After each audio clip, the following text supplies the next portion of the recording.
ra'iisul wasaaraha waxaan rabaa meel kasta oo wuxuu tagay Puntland wuxuu tagay Jubbaland wuxuu tagay Koonfur Galbeed oo annaga naga dhaadheer 30 kiiloomitir u jirnaa maxaa haleynay horta waxaan haleynay annaga aan isweydiino waxaan ku shaqeynaynaa aaraadiisa waxaan ku soconaa fikradihii oo u dhiibay maanta aniga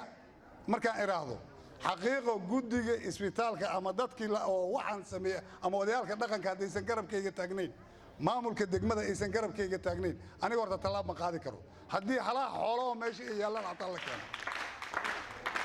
mudana ra'iisul wasaare aadaan uga xunnahay waxaan haddana la yaabanahay meel aan ka galnaanba weynaybu haddii aan arki lahayn waxa xaqiiqo ah inuusan annagu ummadaas aan oga duwanayn